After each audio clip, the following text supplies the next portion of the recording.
Hello, everyone. I'm Larry Ridley. Welcome to the NFL on EA Sports. Well, in talking about this fella's performance last week, it wasn't as powerful as they would have liked it to be. He had only one tackle for a loss. When he takes up his spot on the defensive line in this game, they'll want him causing more problems than that. It's the Jaguars going up against the Steelers. And with that, we'll send you up to the North Shore of Pittsburgh and Heinz Field by the Three Rivers as we headed over to our broadcasting team of Brandon Godden and Charles Davis. Right at the convergence of the Three Rivers on Art Rooney Drive, we welcome you to Heinz Field in Pittsburgh, Pennsylvania. Tonight, we wrap up an intriguing Week 2 with a good Monday night matchup between the Jacksonville Jaguars and the Pittsburgh Steelers. With Charles Davis, I'm Brandon Gaudin. Charles, we look at this Steeler ball club entering play. They come in off a good win on the road, and now they...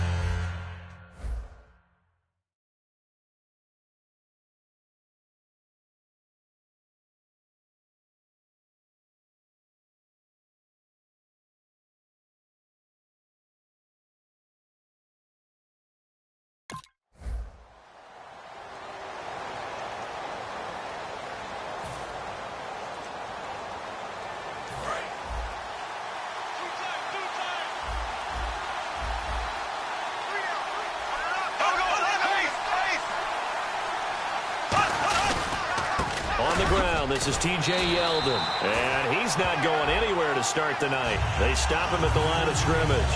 That's going to go as a loss of a yard, and it'll be second down. Well, there they went blitz defensively, Charles, and things were paved well coming from the linebacker position. I love the way that you described it, paved well. Oftentimes, the guy who gets home on the blitz, he's going to get all the credit, but his teammates did all the dirty work, right? They ran into people on purpose. They sometimes tugged on jerseys to hold linemen to create space and gaps, and that play finished off really, really well. Well-conceived, well-designed, and even better executed. This defense looking for an early stop. This is 3rd down and 6.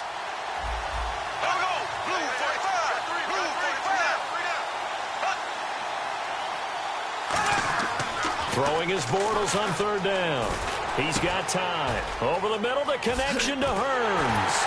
They showed off a nice juke of the defender, but the next wave there to bring him down.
One of his advantages of a passer is now with his height, setting back there and firing it over the middle, he can really see everything clearly.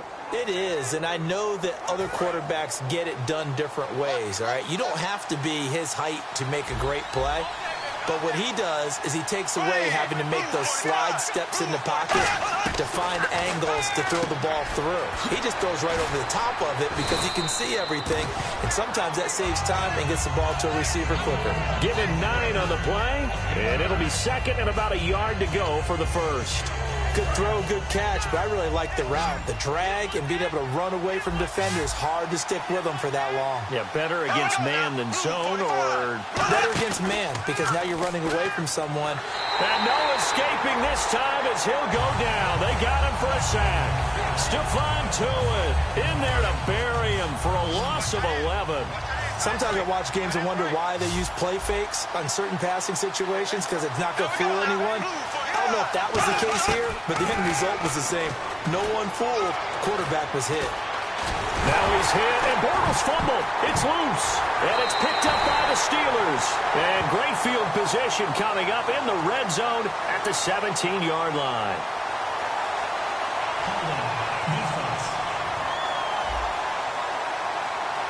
And that right there will set him back a bit on the offensive holding penalty. And you know who you want to pressure after a penalty like that? The guy who just committed the foul. You want to see if he's going to keep his head down, or if he's going to get his head right back into the game. I'd send a blitz at him right away and see if he holds up. Now Bortles, and incomplete. He had nowhere to throw, so he just tossed it away. But that brings up fourth. But no second guessing the call here. It was 3rd and long, so throwing the football was probably the smart play to try.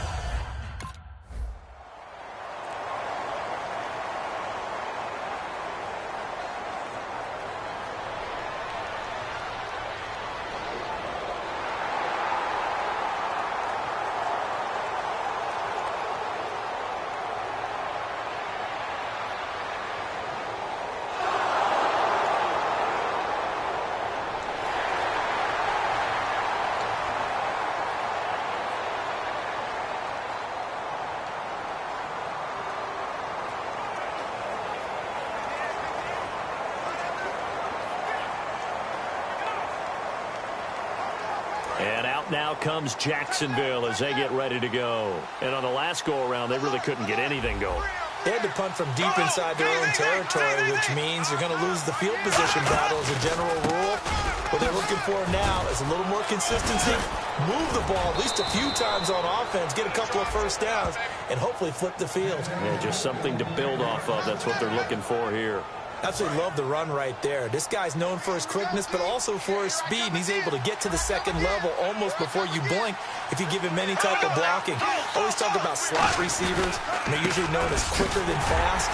In this case, we've got a guy who's quick and fast, and he used it to great advantage. No gain on the play there, second down. And while there was no gain on that run, we do know coaches whose identity is rooted in taking it almost to the limit and then changing things up on you down the stretch. I think we're getting really close to that point in time, though, where the identity may have to go out the window, and they've got to go a little bit faster in order to try and win the game.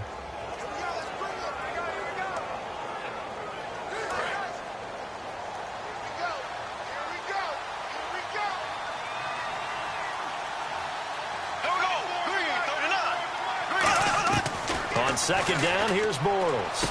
Oh, look at Thomas wide open. A good pickup there at 22. And he's the epitome of what we call the move tight end, a guy that you can line up anywhere, in the slot, out wide, in tight, doesn't really matter because he has such great skills. You want to utilize him in all aspects of your passing offense. And there he was in the slot for the catch. A first down carry now for Yeldon. And a solid run down inside the 30. A solid run on first down, gain of 7, leaves him with a 2nd and 3. This drive is turning into an extended one, and the guy carrying the ball, he's becoming more like a body blows guy. Every carry is putting some damage on the defense. So after a while, I'm not too sure how many guys are going to want to run up and tackle him. Caught out left side by Robinson.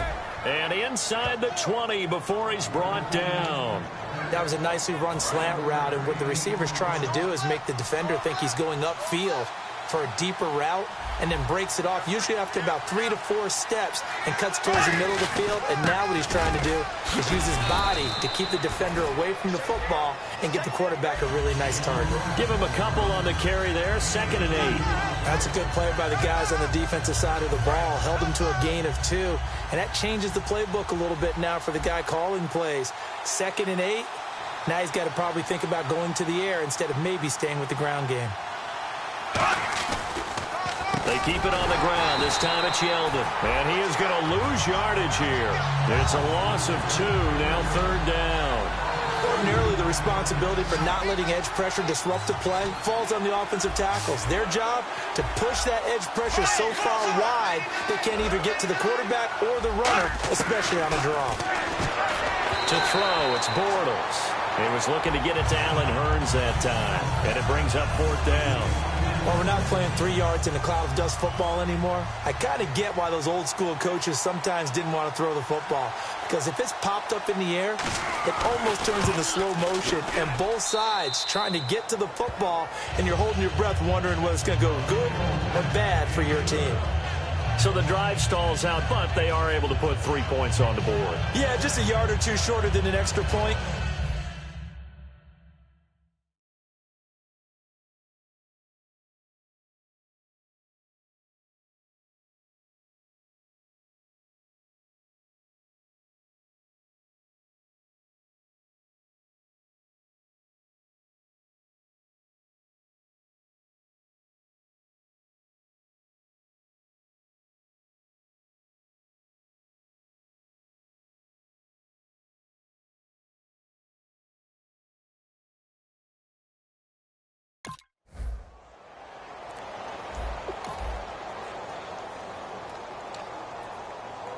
And now out come the Jags. And tough to win games if you're going field goal, field goal, field goal here. They got field goal last time. Now they'll be looking for a touchdown. They're looking for the big chunk now because, as you noted, the field goal way of doing it makes it that much harder and puts more pressure on every possession for you now.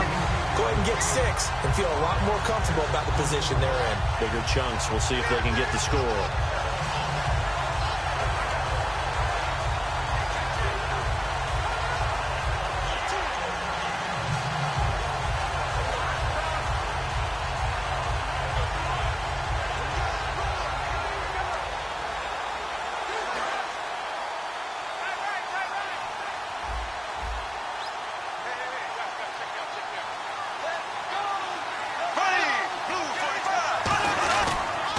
Second down, here's Yeldon. And the big boys up front, they're going to stop him right at the line.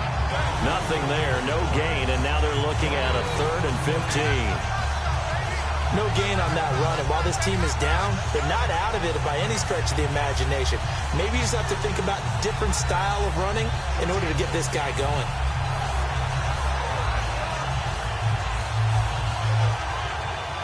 Let's see, the defense might bring some added pressure as the offense is dealing with a 3rd and long.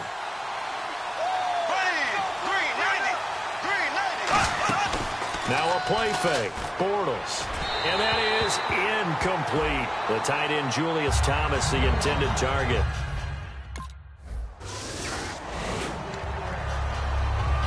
The Jags offense now gets set and heads back onto the field. And down on the scoreboard, certainly needing to avoid what happened on the last drive, punting the football. Sense of urgency has to take over for them here. They know the score. They know the situation. And by the way, the punter no longer exists for their offense. That's how they have to treat this drive. They need points. Big time. They know that old expression, it's not my night. It hasn't been his so far. I don't know if the legs are a little bit heavy. Sometimes having to hang out all day and play doesn't exactly play to your advantage, but it's been a tough go for him. And every time he looks up, somebody's there defensively. That was the same case on that play. And they still need 8 yards for the first here on 2nd down. Thomas, the lone receiver, left.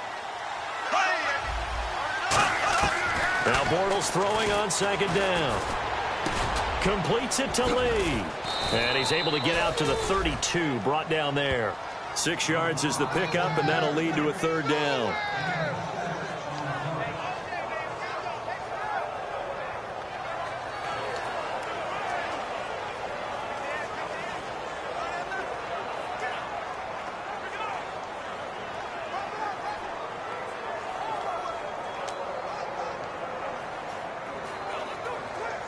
Three yards left to grab here on 3rd down. Yeldon, the lone running back. Bortles going to throw. And no escaping this time as he'll go down. They got him for a sack. Ryan Shazier coming in to drop him for a loss of 8, and it'll be 4th down.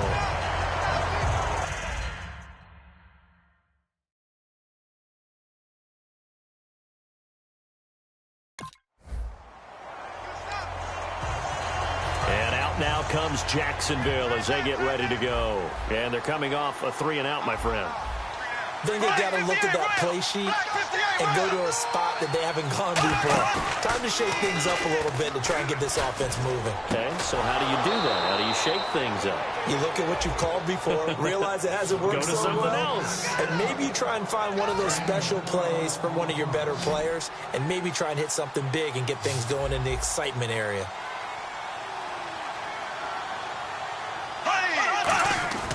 On first down, Bortles. Robinson's got it. And he'll be taken down, but not before he gets into enemy territory. First down and 10 now for the offensive group.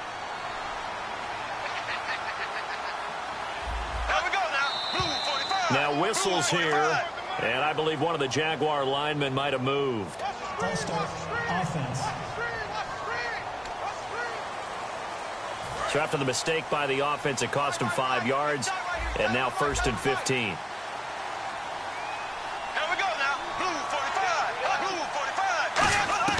From midfield, here's Bortles. He goes underneath for Yeldon. 20! And he will get this into the end zone for a Jaguar touchdown. T.J. Yeldon, his second touchdown on the season. And the Jaguars make some inroads here on that deficit.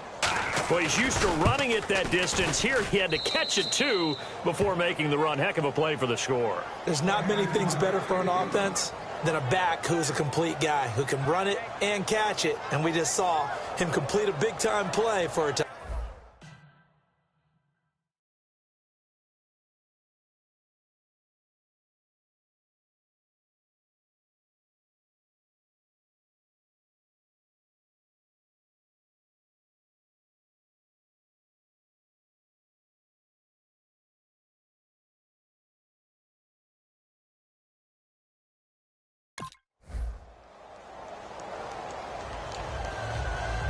Here comes the Jaguars offense as they get set to go again. And what do you think goes on here in this situation? If you got the football, you're trailing, you're back in your own territory with just a little time. Do you try something?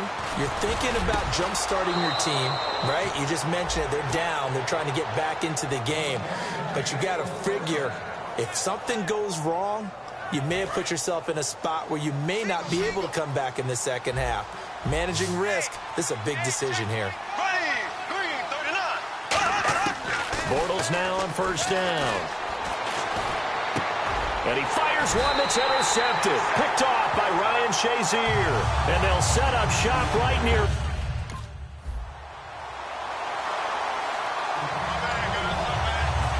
Now we take a glance at the offense as they work their way back out for their first possession of the second half. They're down in this game. A chance for the offense, though, to put something on the board, get some momentum here in half two. Try and get the blitz coming, and down he goes. They overload him that time with a safety blitz, and he winds up being dropped for a loss of 7. These strong safeties, some people may not realize it. It's really like an extra linebacker, right? It really is, because they're hybrids. Half linebacker, half defensive back. The linebacker in him on that play emerged. Now Bortles will give to Yeldon. And a short pickup there as he'll take this up to right around the 20. Only 2 yards on the carry. That's going to set up a 3rd and long, 3rd and 15 to be exact. Partner, we know today's NFL is really built around the guy throwing the football. But these short runs, they still pay dividends because they can take their toll on a defense and they can add up as the game goes along. You control the clock, you control the ball. And that way, you often control the game. 2 yards is all they'll get on the completion. It's 4th down. Let's make this one simple. What a catch, especially the finishing part of getting his...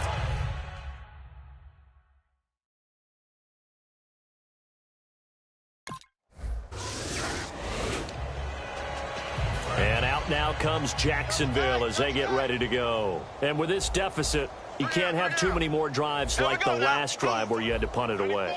You know what I can tell my offense right here? The punter doesn't exist, guys.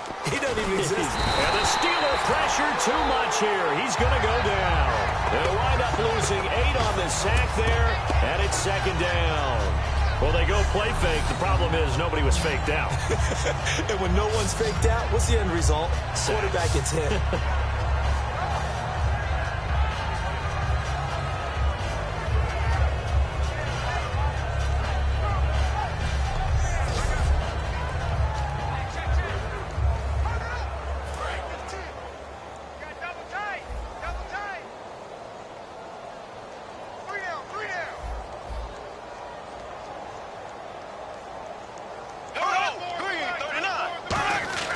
On second down, here's Bortles. Over the middle, the connection to Hearns. That catch good for 5. It's third down. When you see zone defense and you know you've got a drag route on as your primary call, you've got to be really careful as a passer about how far you let your guy go because he might wander into some tough coverage. On third and long, it's Bortles. And this is going to be incomplete. Allen Robinson, the intended receiver. And that... Out comes the Jaguar offense now as they get set to take over.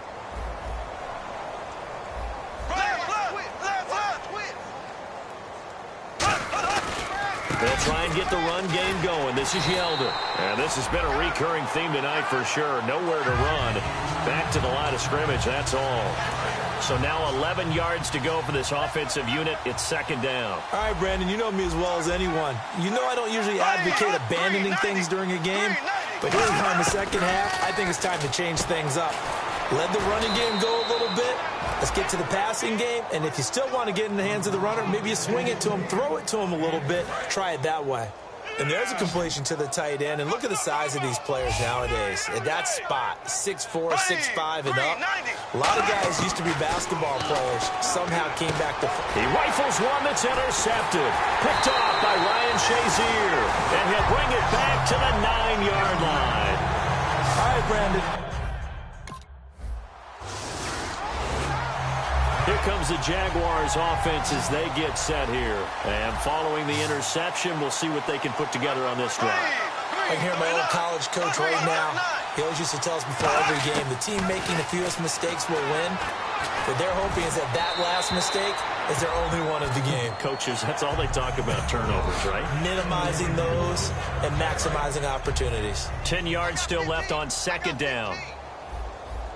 Yeldon, the lone running back.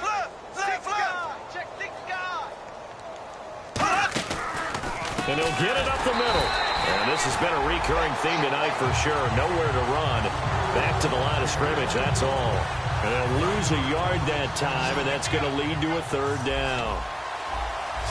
3rd and 11, 5 in the secondary now. Nickel look.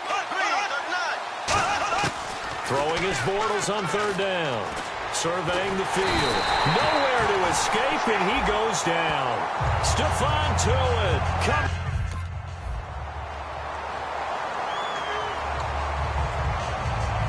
And out now comes Jacksonville as they get ready to go.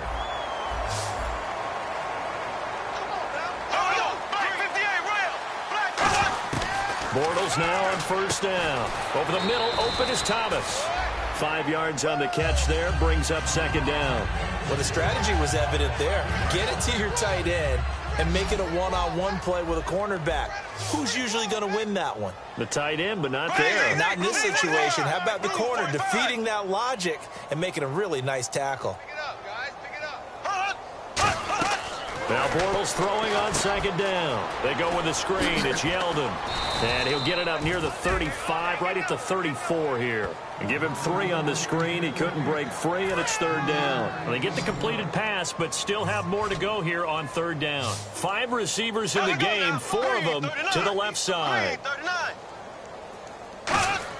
Bortles to throw on 3rd and 1. And he finds Julius Thomas. And he's taken down at the 43, but not before picking up the first. And they're on 3rd and short. They just tried to spread the field. It worked. And I think that the spreading of the field, the extra receivers, has really become the next in the evolutionary chain in the NFL. Go all the way back in that situation, you're handed to the fullback, right? As we evolve, maybe you pitched it to your tailback. Now you spread the field, and you have your choices of where to throw it and complete it for a first down.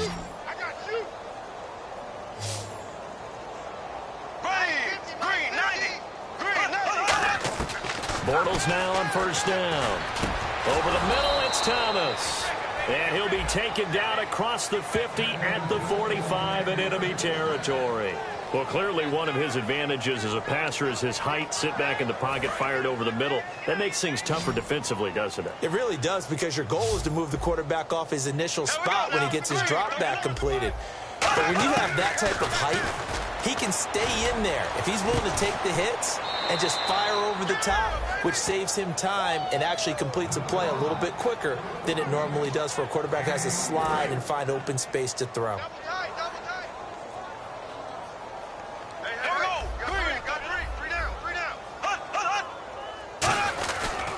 Bortles going to give to Yeldon. And he'll take this inside the 20 and down to the 18. A gain of 3, second down. We always like to talk about defense in terms of levels. First level defensive line, second level linebackers, third level defensive backs. On that run, that was what we call a first level run, and it was stopped by a second level player. Bortles to throw on second down. Can't find anyone open. That's complete right around the 8. And he takes it in. Touchdown, Jacksonville. It's the fullback, his first touchdown of the new season. And the Jaguars able to get this back to within at least some measure of respectability. And they make the score a little bit more respectable here in our final quarter of play.